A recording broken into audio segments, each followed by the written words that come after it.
Bienvenidos a Demostraciones Épicas de Cálculo 4. En el capítulo de hoy, marzo 6, di que si una función es continua en un compacto, entonces es integrable. Nos dicen sea a de la forma a, b cruz c, d, sea f una función continua en R2, entonces f es integrable en a. Miren, esto ya lo tenemos hecho, nada más les voy a aventar qué nos puede funcionar y qué te conviene tener en la cabeza. Hay dos definiciones de integrabilidad. F es integrable en A si el supremo de las sumas inferiores es igual al ínfimo de las sumas superiores.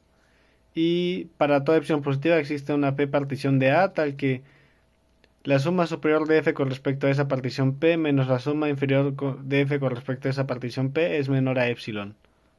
Un video que no tengo en el canal todavía es que si F es continua en un compacto, entonces F es uniformemente continua. Más bien escrito como problema, se ve así. Te dan un A, un subconjunto de R2, A compacto, y después te dan una función tal que es continua en todo punto. Entonces es uniformemente continua. Se dice que algo es uniformemente continua si sucede que para toda epsilon positiva existe una delta tal que para todo par de puntos en ese conjunto, si la distancia de esos dos puntos es menor a delta, entonces la distancia de sus imágenes es menor a epsilon.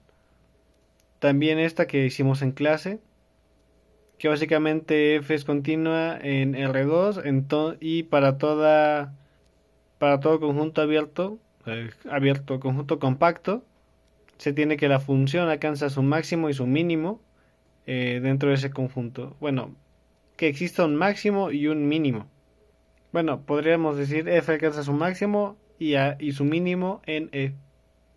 Y bueno, también hay que tener en cuenta la definición de uniformemente continua que hace un momento se las leí. Entonces, ¿cómo demostramos? Nos dicen que queremos demostrar que f es integrable en A. Tenemos dos posibles definiciones. Checamos qué nos dieron. Nos dicen que una función es continua en R2. Una función es continua si para toda epsilon positiva existe una delta positiva, tal que para todo punto dentro de ese conjunto, si la distancia de ese punto es menor a la distancia de ese punto con x0, que la distancia de sus imágenes son menores a epsilon. Sabemos que es continua en A, simplemente reemplazamos este x0 como un para todo x0 en A, y se tiene que para toda epsilon positiva, y se repite lo mismo, y simplemente esa es la definición, y ya. Entonces, bueno, como es continua, sabemos que esa definición nos va a dar una epsilon, entonces, como que tu cerebro te dice, bueno, ya me van a dar una epsilon, yo puedo utilizar esa epsilon para hacer algo aquí, entonces vamos a utilizar esta definición. Para utilizar esta definición tenemos que dar una epsilon positiva, sea epsilon positiva. Ahora queremos buscar una partición que cumpla esto, entonces vamos a demostrar como de adelante para atrás. Es decir, voy a suponer que se cumple esto y voy a checar qué condiciones necesito para que se cumpla. Entonces, bueno, abrimos un borrador y escribimos a lo que queremos llegar. Entonces, en este caso es esto. Vamos a buscar cuál es la definición de la suma superior de f con respecto a una partición P y la de la inferior. Bueno, con el definiciario. Entonces tenemos que la suma de las áreas, bueno, la suma de los... Bueno, que esto es igual a esto y que esto es igual a esto, fin. Pero ¿quiénes son las MI grandotas y las MI chiquitas? Bueno, volvemos a reemplazar. Entonces el MIJ es el ínfimo de las evaluaciones de F en el cuadrante AIJ. Similar con el supremo. Entonces, bueno, aquí es donde utilizamos 8 y nos damos cuenta que como A es compacto, porque A es un rectángulo, gracias a este video los rectángulos son conjuntos compactos. Entonces va a entrar aquí y va a existir un x0 y un x1 que van a cumplir estas cosas. Lo que quiero decir es que el conjunto A va a tener ciertas particiones y nos van a dar las A y J, ¿no? Entonces cada partición te va a dar un subrectángulo, por así decirlo, el cual va a ser compacto. Y dentro de cada subrectángulo vamos a poder encontrar el x1 y el x2. Entonces vamos a tener que darles un nombre apropiado. Es decir, si nos enfocamos en un rectángulo, sacamos sus evaluaciones, mejor lo dibujo de otra forma mejor.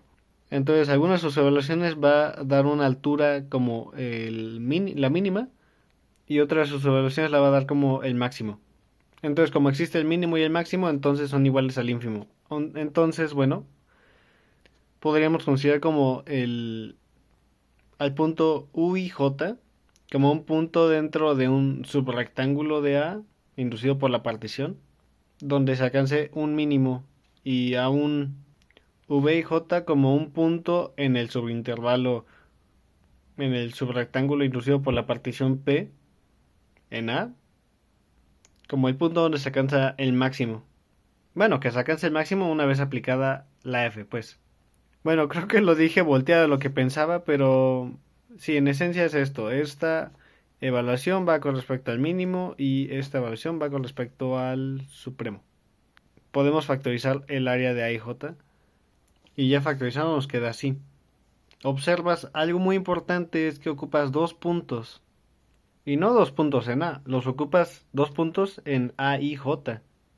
Entonces, checando tus pensamientos y todo lo que tienes en la cabeza, piensas, ¿quién me va a dar dos puntos? Bueno, si F es continua en un compacto, entonces F es uniformemente continua. ¿Qué es que sea uniformemente continua? Que para toda epsilon positiva existe una delta positiva tal que que para todo par de puntos en A y J en este caso, si la distancia de ese par de puntos es menor a delta, entonces la distancia de sus imágenes es menor a epsilon. Lo cual nos queda como anillo al dedo porque nosotros podemos darle una epsilon positiva y si satisfacemos esto, entonces vamos a poder acotar esta diferencia de funciones por la epsilon que nosotros le demos. Lo cual vendría tremendo si quisiéramos hacer que esta suma sea menor a epsilon. Es decir, que la epsilon que nosotros le aventemos tiene que depender de nuestra epsilon positiva que dimos aquí. Entonces tú tienes que pensar en una epsilon que te convenga. Entonces lo de verde es lo que quiero. Es decir, como F es continua en un compacto, F es continua en el compacto. Uniformemente continua en el compacto. ¿Qué compacto le vas a dar a esta maquinita? Pues un compacto de la forma A y J. Que bueno, después vamos a ver qué partición nos va a convenir para que se pueda cumplir todo esto. Entonces, dicho de mejor forma, así se ve la herramienta que podemos utilizar, que F es continua en A y J, entonces para toda epsilon positiva que tú la avientes, existe una delta positiva, tal que para todo par de puntos están escritos U y J y B y J en A y J, porque bueno, estás tomando los mini rectangulitos. Si la distancia de esos puntos es menor a delta, entonces tú puedes controlar la distancia de sus imágenes. Entonces aquí es cuando viene qué imagen le das para que sea menor a epsilon. Bueno, no imagen, qué epsilon le das a esta maquinita para que se cumpla esta. Entonces, bueno, imagina que le das una epsilon estrellita a esta maquinita que va a cumplir esta definición y luego vemos cuando calculemos que se tiene que cumplir para que sea menor a esta epsilon para pues ponerle lo que queramos aquí a esta epsilon estrellita. Entonces sí, básicamente suponemos que lo cumple. Entonces para esta epsilon estrella supones que hay una delta que también va a cumplir esto. Ahorita vemos qué se necesita para que se cumpla esto. Pero bueno, si supone que se cumple esto, entonces ya tenemos esta parte de que la distancia de las imágenes es menor a epsilon estrellita. Entonces podemos utilizarlo aquí. Que esta distancia siempre va a ser positiva porque quedamos que el máximo de las evaluaciones de un conjunto siempre va a ser mayor o igual al mínimo de las evaluaciones en ese conjunto. Entonces, bueno, esto siempre es positivo, entonces todo bien por ahorita. Entonces tenemos esta desigualdad y epsilon estrellita no depende de IJ, entonces podemos sacarlo. Quedarnos así que epsilon estrellita por la suma de las áreas de A y J, de la suma de los IJ, entonces esto va a ser igual al área de A. Entonces nos queda así y tú quieres que esto sea igual a epsilon, todo esto que sea igual a epsilon, porque aquí ya hay una desigualdad estricta y si esto es igual a epsilon, entonces todo esto es menor a epsilon. Entonces una epsilon estricta que te conviene tomar sería epsilon entre área de A, entonces estos se van a anular y nada más te va a quedar epsilon.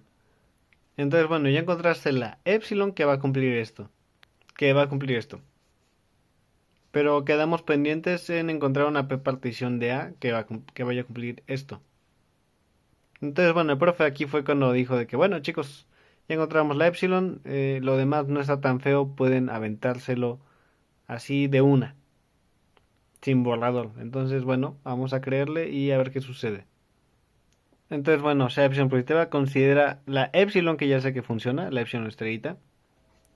Entonces aquí te dice, señala qué partición de A va a cumplir esto. Entonces, tú das una partición para esta epsilon estrellita. Además de que sería bueno señalar que para esta epsilon estrellita tienes que tomar una delta positiva para que se cumpla la primera parte de la continuidad uniforme.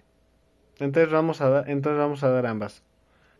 Entonces digo que considero una delta positiva y digo, bueno, ahora vas a considerar una partición que cumpla lo siguiente. Si doy dos puntos dentro de una A y J, yo quiero que la distancia de esos dos puntos sea menor a delta para cumplir lo que se necesita para la continuidad uniforme. Entonces, yo quiero que esa distancia sea menor a delta. ¿Cómo consigo que la distancia de dos puntos dentro de un rectángulo sea menor a delta? Bueno, pues entonces para poder hacer eso, de dar las particiones, uno pensaría en vez de que dependa de los puntos, más bien que dependa de la delta que tú le des, las particiones. Miren, uno podría pensar en utilizar esta desigualdad a la hora de buscar que se cumpla la desigualdad que va a ayudar a que se cumpla la continuidad uniforme. Entonces queremos que las x y, bueno, que la distancia de los u con los v haga que el valor absoluto de cada una de sus entradas, de la resta de cada una de sus entradas, sea menor estricto a delta medios para que la suma de ambas sea delta medios más delta medios que sea igual a delta. Entonces, si no me creen, pues vamos a hacer salto de fe nada más. Vamos a dar una partición para que cada A y J cumpla lo que les digo para que después a la hora de buscar la continuidad uniforme se cumpla de verdad. Básicamente por teorema de fe al profe voy a hacer esto. Y ahora sí voy a aplicar la de M de reversa. Bueno, primero definimos quién es M y J. Y como F es continua en un compacto, si existe el mínimo, entonces el mínimo es igual al ínfimo. Como estoy tomando las operaciones en el A y J, el mínimo está en A y J. Y va a ser una evaluación de F. Entonces, bueno, lo mismo vamos a hacer con el MI grandota. Entonces, bueno, se va a cumplir esto y como les dije, este es que el máximo siempre va a ser mayor al mínimo de las evaluaciones en ese mismo intervalo, conjunto, no sé cómo llamarlo. Entonces es legal ponerle valor absoluto. Entonces ya tenemos esto. Entonces con la desigualdad que les planteé, se va a cumplir esto.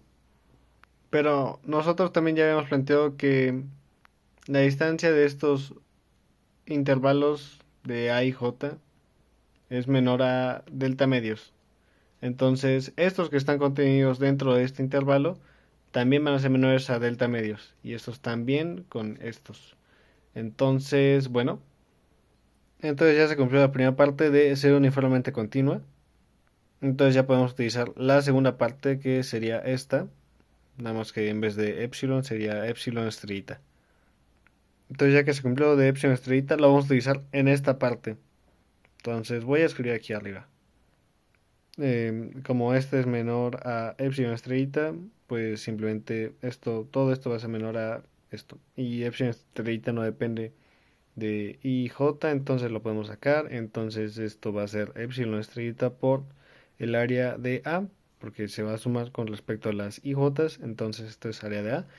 Y después de eso, convierto a epsilon estrellita en lo que yo había planteado, que es epsilon entre área de A, lo cual me va a quedar que esto es menor a epsilon y ya.